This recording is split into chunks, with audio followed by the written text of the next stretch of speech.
Start recording.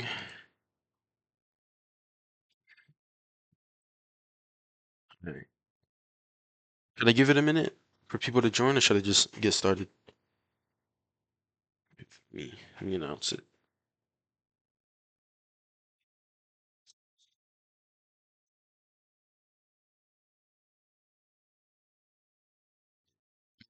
Let me give it a minute.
Check.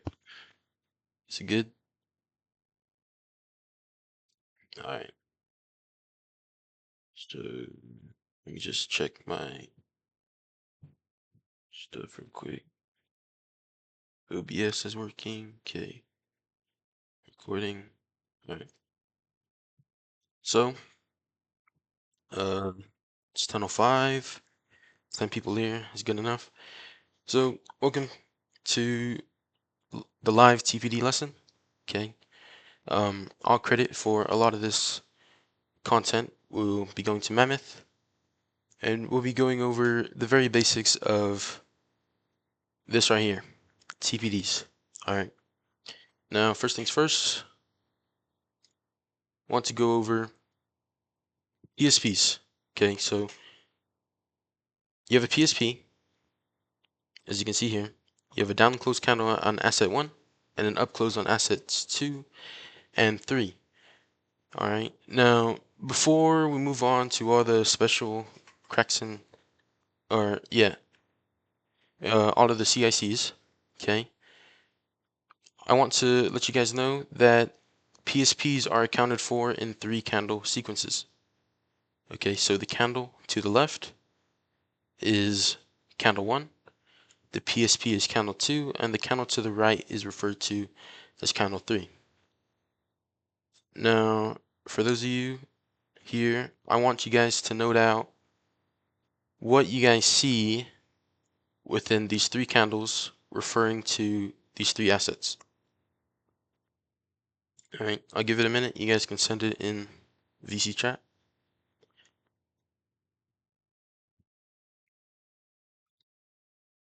Take note of anything that you see.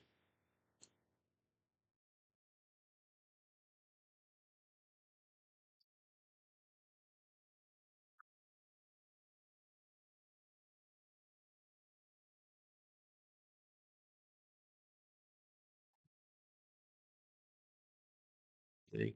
Well, first thing here can be seen as a failure swing. All right. So the highs. One, the candle 3 on one asset fails to create a higher high, creating a failure swing. And what that indicates, okay, is stronger bearish delivery for the candle that failed to take out the high. What that can also be seen as is sequential SMT from candle 3 looking back onto candle 2. Okay, so on a TPD, that is your lower time frame SSMT.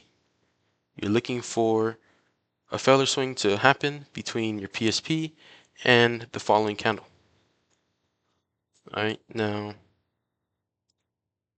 another property of a TPD is a divergence at the close of C1, candle 1, and the open of C3. So on the first asset, the candle 3 opened below candle 1's close versus asset 2 and asset 3 where we opened above the candle 1 close. And what this is this confirms PSPs. So this in hand with the PSP, that is a two-stage Kraken correlation. And that's its own model.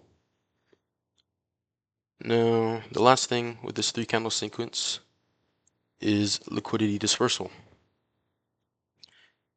So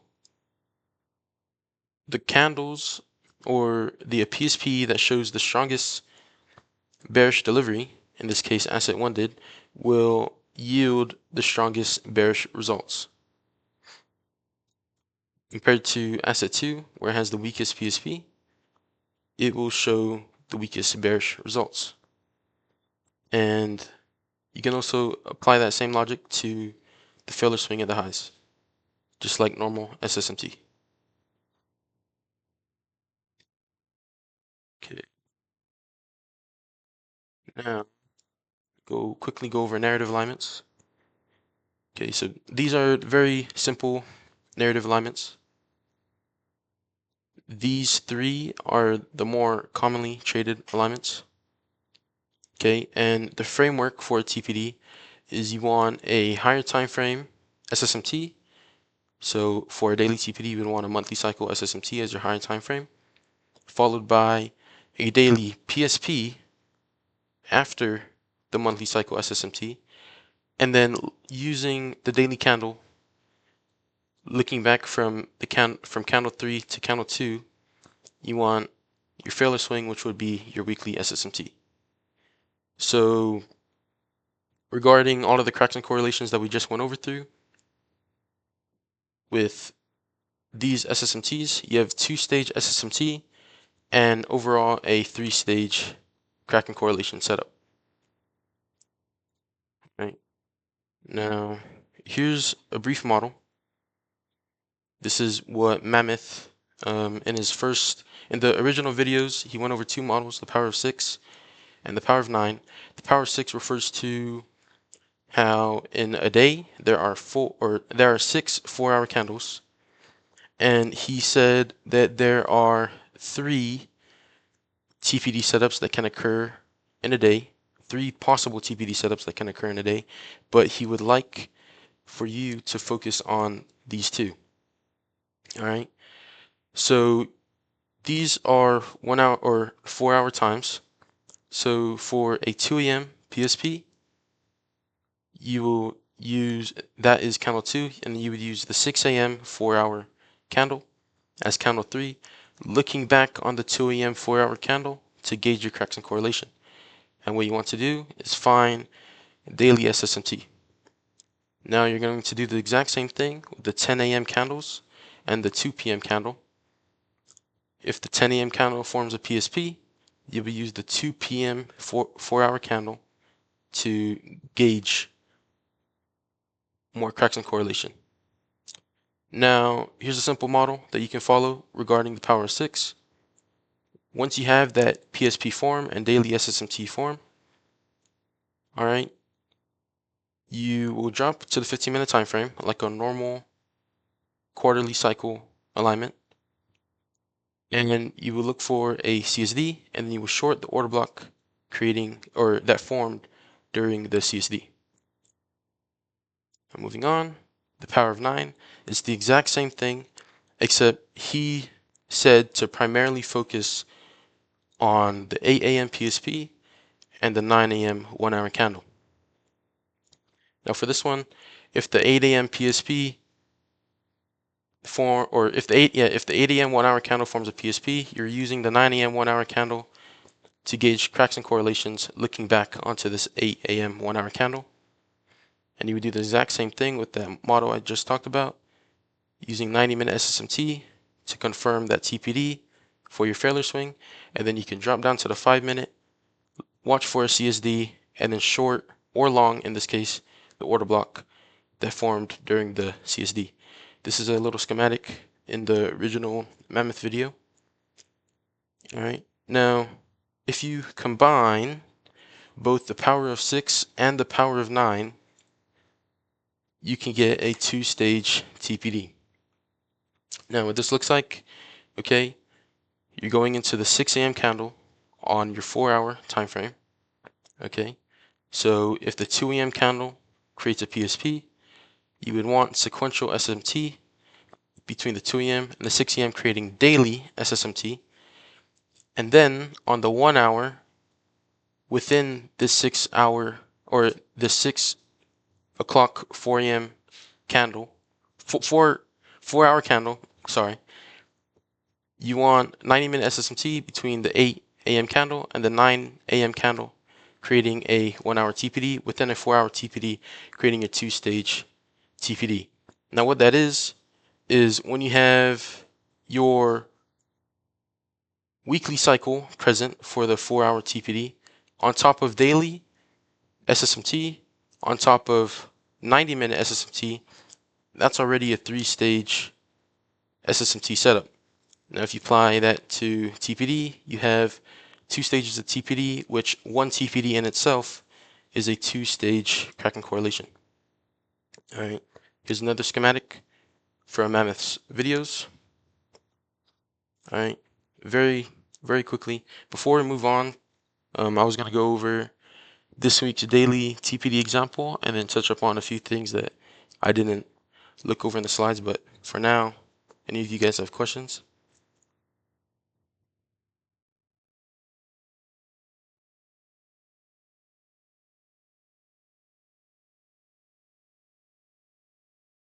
All right, no questions, that's good. That means I'm covering up. All right, now I'm just gonna stop sharing real quick. Okay. Creating view.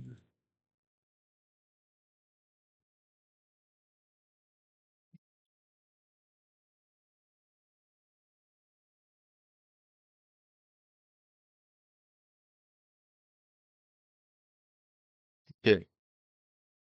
So, as a live example, I'm just gonna iterate what I see on this daily TPD that formed earlier this week, fairly early into the week. All right. So, first thing to take note of, okay, what we went over first, or according to the narrative alignments, what do we need first? We need your high time frame SSMT to be present.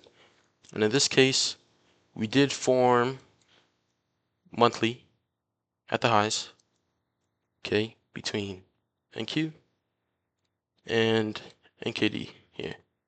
Let me just remove these. And NKD forming this PSP on Monday. Okay. Now what you notice too with this PSP is that on Tuesday we took the high on NKD, forming a failure swing on NQ and even ES. Okay. Now, initially, ES had a up close candle, so it would show relatively weak delivery compared to NQ. And if you go to NKD, this has the strongest up close candle, all right, for the PSP. Now, initially, that would show the weakest bearish delivery, all right, but we can take note of this Wednesday candle, which refers back to our liquidity dispersal theory, okay, stating that the PSP with the strongest bearish initiative will yield the strongest bearish results. And in this case, we did form a new precision candle because ES created a bullish candle here, and Q created the swing point, making it a PSP, but NKD had the strongest bearish close. All right, now there's two things to cover here with this specific candle. All right, with it creating the swing point on NQ, it created the failure swing on NKD, and that's what you would call predefined SMT when anticipating another TPD. So what that usually means is that if it is sequential at the highs on a lower time frame, you wouldn't need another failure swing to form. You don't need to anticipate candle 3 to soup candle 1 and 2. That's what that means. Now, regarding liquidity dispersal, even though this had the strongest bullish PSP, indicating that we're looking at the weakest bearish delivery, that liquidity dispersal got reset when this PSP became the strongest bearish PSP out of all three of the assets. So you would look at the strongest bearish delivery from then on, from this candle. And that's actually what we did. We took out previous week low and even touched this intermediate low from the week before. And as compared to NQ here, if it loads, we didn't touch any low from previous week, but we did dig into EQ here. Okay, it's the second strongest PSP, but if you look at ES, with it being the weakest PSP, we just barely touched EQ of that previous week range, yielding the weakest bearish delivery. And that's a very simple market review of this week's daily TPD. All right, this whole lesson was just to cover the basics of what a TPD is and the common properties of it. So if you guys have any questions, you guys can ask. But I do have one more thing that's not mentioned in the original videos that I do want to share. So if no one has any questions right now, I can just go right into that.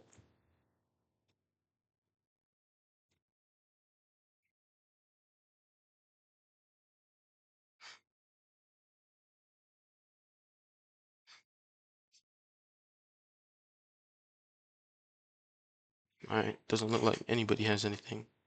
Saitoma's typing.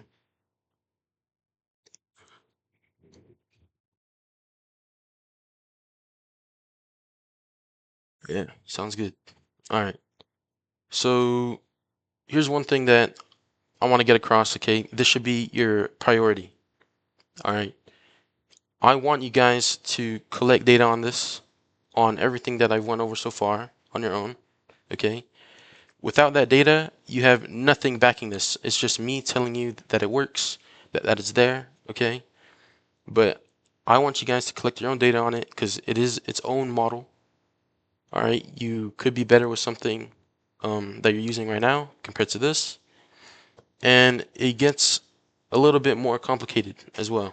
You can get really creative with this model. So I really encourage you to do your own data collection on it before applying it to your live funds. All right. Now, with this, what I wanted to touch upon, okay, this is for after you start collecting data on the basic TPD, okay. What I'm about to talk about is a little bit more advanced and complicated. All right, now let's say that you do have your wanted SSMT present, okay? So let's say you have a 90-minute SSMT, you have 90-minute sequential at the highs, sequential at the highs. Now, what do you usually want to confirm that? You want a 5-minute PSP, okay?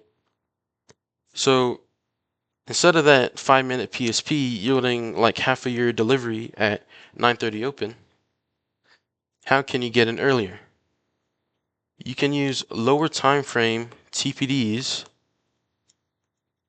to anticipate higher time frame PSPs. All right. So here's how it works. You have a higher time frame SSMT present. You then want a same relative time frame for your PSP alignments to form. All right, so PSP, and then you would take your relative low time frame TPD to this PSP to anticipate its formation.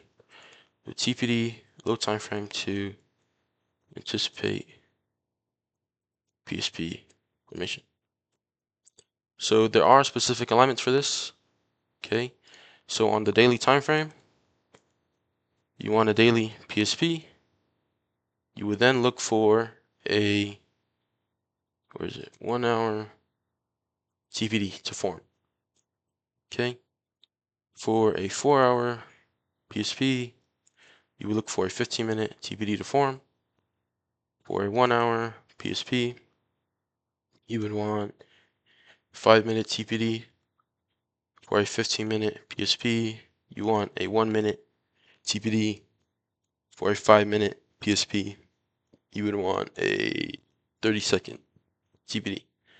Okay, now if you're getting all excited about this, okay, everything on the lower time frame is pretty hard to spot. Okay, if you're anticipating 5-minute or a 15-minute PSP, finding these TPDs can be fairly hard to spot. And the reason is because you still need to follow those SSMT alignments. Okay.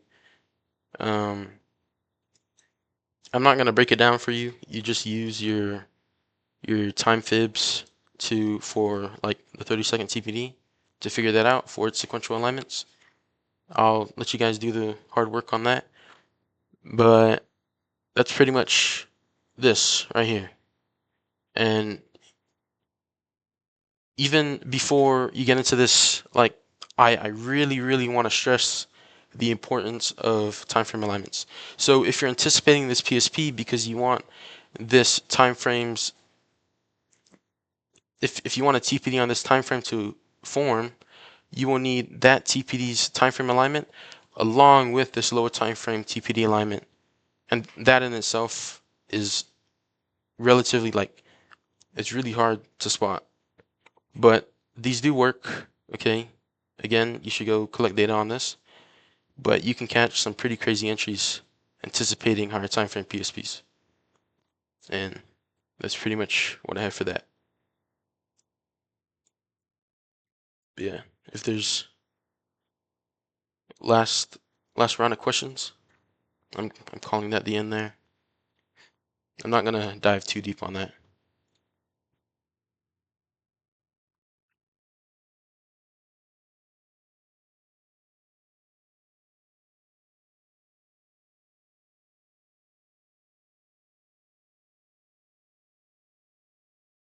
Alright. I'm going to assume nobody has questions then. And then I'll call it there. It was less than 30 minutes. That was a lot faster than I thought it would be. But that's pretty much it. And I'll catch you guys later. Peace.